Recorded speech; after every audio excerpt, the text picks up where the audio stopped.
नमस्कार भाई दोस्तों, मैंने पहले भी पूछा था कि राजदेव सिंह खालसा जो है ये अमृतपाल सिंह का वकील है या नहीं है।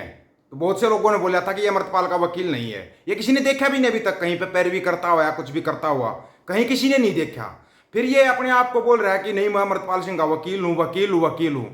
और मेरे को एक चीज बोल ली थी, आपको बिल्कुल क्लियर बोल ली थी मैं कहा अगर ये अमृतपाल सिंह का वकील है तो अमृतपाल सिंह को खड्डे में डालेगा, ये खड्डे में डालेगा। और वो काम इसने कर दिया। ऐसे समय पे आके इसने वो काम किया है कि अब ना इधर के ना उधर के किसी भी साइड के नहीं है। आपको भी पता है, सबको पता है, जो अकाली दल है भाई, बादल परिवार के कब्जे से छुड़ाना है। सबसे पहले तो अकाली दल को छुड़ाना है। एक धड़ा पूरा बागी हो गया था अकाली दल का, पूरा धड़ा बागी हो गया, अकाल तख्त साहिब पहुंच गया था कि भाई सुखबीर बादल नहीं होंगे अकाली दल के प्रधान, प्रधान कोई और होगा।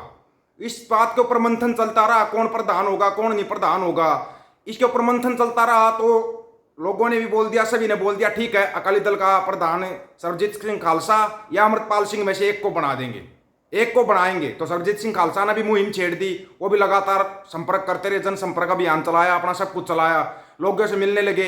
उन्होंने भी बोला ठीक है भाई, अमृतपाल सिंह जेल से बाहर आएंगे तो अब हमारे साथ ही रहेंगे, हम साथ ही रहेंगे। मतलब अकाली दल के नेतृत्व करने के लिए हम तैयार हैं। अगर संगत ये चाहती है तो हम अकाली दल का नेतृत्व करने के लिए तैयार हैं, सरबजीत सिंह खालसा ने बोला। लेकिन इसके बीच में राजदेव सिंह खालसा तो कोई और ही राजनीति खेल गया। वो इतनी बड़ी राजनीति खेल गया कि अब आप, मैं कह रहा हूं ना, संगत के पास जवाब है ना किसी के पास जवाब है। अमृतपाल सिंह भी जवाब नहीं दे सकता। अब अमृतपाल सिंह भी जवाब नहीं दे सकता।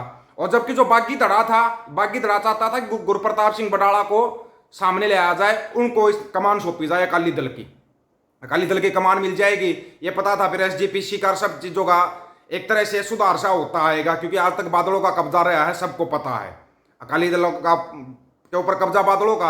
अकाली दल जो है वो कैसे बनया ये सबको पता है, ये इतिहास बताने की जरूरत नहीं है। खून से सिंचा हुआ इतिहास है वो, ऐसे नहीं कि कलम से लिखा हुआ इतिहास नहीं है अकाली दल का, खून से सिंचा हुआ इतिहास है, खून से लिखा हुआ इतिहास है अकाली दल का। लेकिन इन लोगों ने अपना पूरा कब्जा कर रखा था, पूरा कब्जा। लेकिन अब सुखबीर सिंह बादल से ये छुटकारा चाहते थे कि बादल परिवार नहीं होगा अकाली दल का प्रधान, कोई और होगा, नया होगा।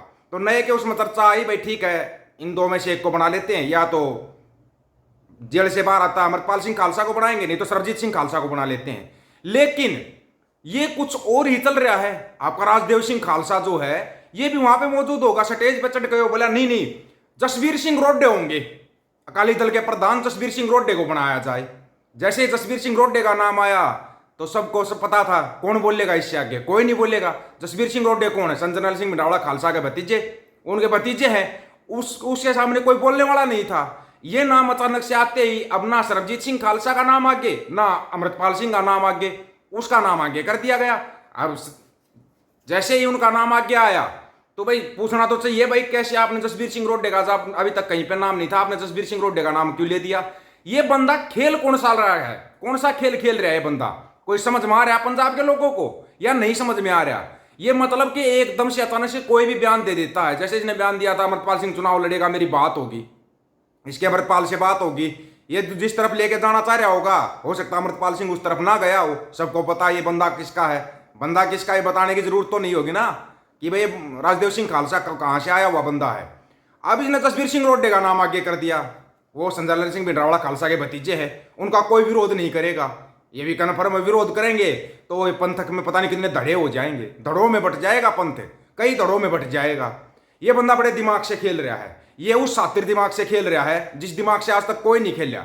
उसके बाद जब इससे पूछा गया कि आपने जसवीर सिंह रोड्डे का नाम क्यों लिया, जसवीर सिंह रोड्डे का नाम तो था ही नहीं कहीं पे, आपने अचानक से स्टेज के ऊपर चढ़कर आपने ऐलान कर दिया। ऐलान कर दिया तो संगत तो मानेगी, हाँ भाई ठीक है जसवीर सिंह रोड्डे को प्रधान बना दिया जाए, प्रधान बना दिया जाए जसवीर सिंह रोड्डे को।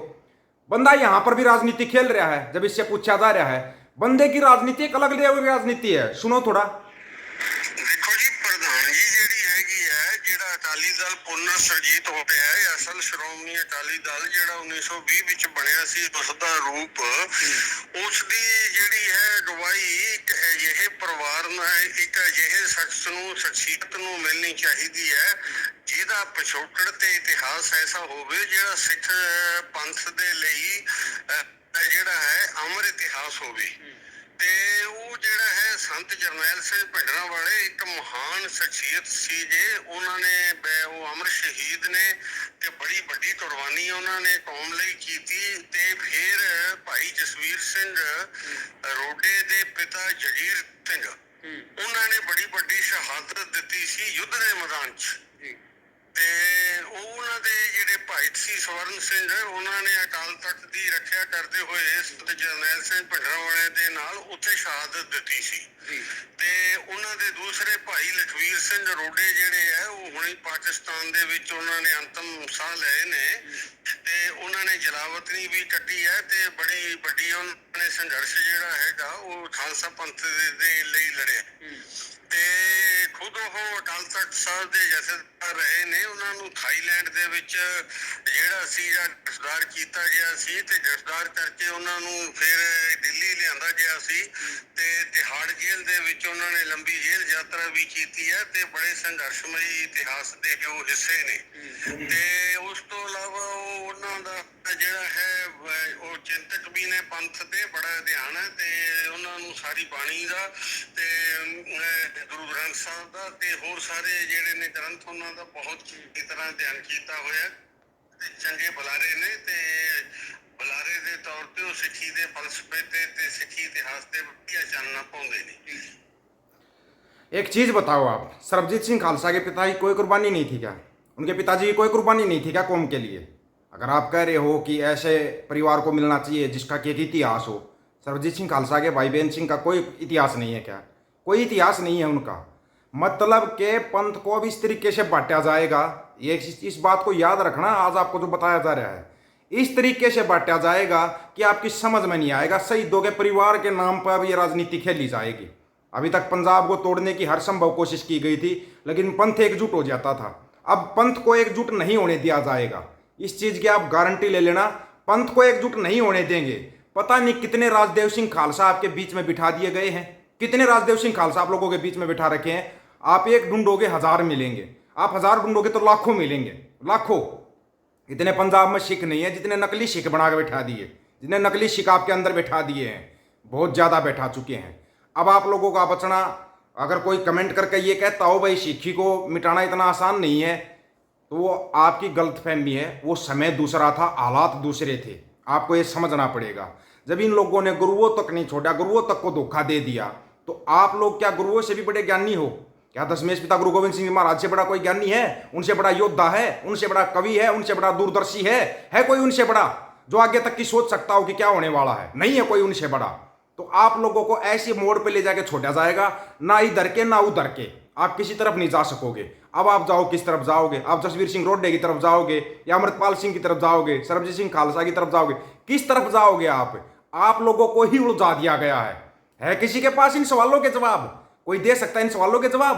आप कभी नहीं दे पाओगे। ऐसे दोराहे पे लाके छोड़ दिया आपको, दोराहे चौराहे पे लाके छोड़ देंगे आपको। किस तरफ जाओगे? हर तरफ आपको एक शहीद का परिवार दिखाई देगा, जिस तरफ मुड़ के देखोगे उसी तरफ एक शहीद का परिवार दिखाई देगा। आपस में बांटने की ये होता है, फूट डालो राज करो, और वो पंजाब के अंदर शुरू हो गया है। आपको बताया था ना, समय रहते निहंग सिंहों को कमान संभाल दो, कमान संभलवा दो समय रहते निहंग सिंहों को, बात करो निहंग सिंहों से। और ऐसे ऐसे पता नहीं कितने राजदेव सिंह खालसा आपके बीच में बैठे हुए हैं, इनसे थोड़ा संभल के रहो, संभल कर रखो। आप लोगों की क्या राय है भाई? अपनी राय जरूर रखना दोस्त, आपकी राय का इंतजार रहेगा। सभी साथियों को राम राम, नमस्कार, आदाब, सत श्री अकाल। वीडियो को ज्यादा से ज्यादा शेयर, चैनल को सब्सक्राइब और बेल आइकन को जरूर दबाना दोस्तों। ऑफिशियल दीपक फौजी यूट्यूब चैनल, बात आखो और सच की करेंगे, हक सच की बात हम करेंगे। वीडियो को शेयर करने की जिम्मेवारी आप लोगों की। गज के आखो, वाहिगुरु जी का खालसा, वाहिगुरु जी की फतेह।